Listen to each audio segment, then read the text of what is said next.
Hello বন্ধুরা। তো আজকে যেহেতু বাইরে খুব ঠান্ডা আর বৃষ্টিও পড়ছে, তাই জন্য ভাবলাম রাত্রে কি করা যায়, সিম্পল বাট টেস্টি হবে। তো ফ্রিজে বেশ সুন্দর সুন্দর দুটো বেগুন ছিল, তো ভাবলাম ঠিক আছে বেগুনটা তো পোড়াই, তারপরে দেখছি। তো বেগুন দুটো পোড়ানোর পর মনে হলো যে একটুখানি নিউ কিছু ট্রাই করি। তো দেখো আমি বেগুনটা পুড়িয়ে ছাড়িয়ে নিয়ে ভালো করে মেখে নিয়েছি।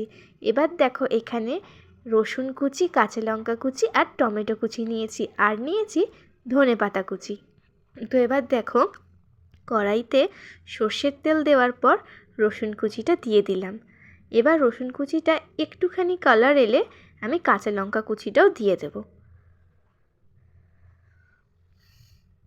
তো দেখো এবার আমি টমেটো কুচিটাও দিয়ে দিচ্ছি।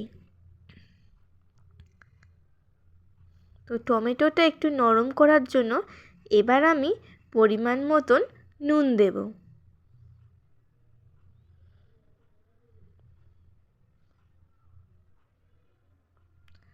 দেখো ভালো করে মিশিয়ে নিচ্ছি।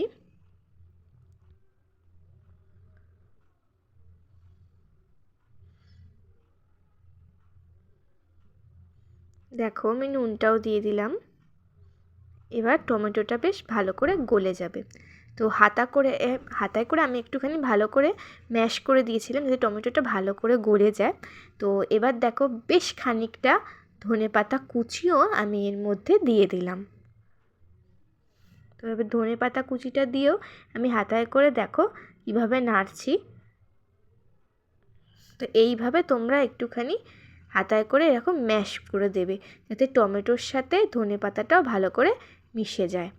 এবার দেখো যে বেগুনটা আমি মেখে রেখেছিলাম, সেই বেগুনটাও এর মধ্যে আমি দিয়ে দিলাম। এবার দেখো সেই একই প্রসেস, এইভাবে ভালো করে মিশিয়ে নিতে হবে। গ্যাসটা কিন্তু তোমরা সেই সময় লোতেই রাখবে। লোতে রেখেই কিন্তু রান্নাটা করতে হবে, না হলে কিন্তু ধরে যাবে। যত বেশিক্ষণ ধরে এই জিনিসটা তুমি করবে তো ততই কিন্তু রান্নাটার টেস্ট বাড়বে।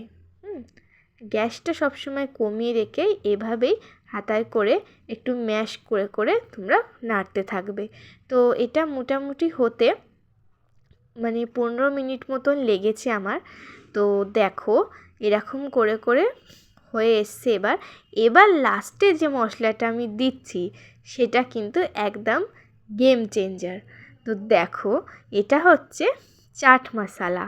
তো চাট মশলাটা দিলাম, এটা টেস্টটাকে আরও বাড়িয়ে দেবে, একটুখানি চটপটা টেস্ট আনবে। তো দেখো যদি চাট মশলা না থাকে তোমাদের বাড়িতে তো তোমরা এখানে আমচুর পাউডার কিন্তু ইউজ করতে পারো। তো প্রায় হয়েই এসেছে। দেখো এটাই কিন্তু হচ্ছে ফাইনাল লুক।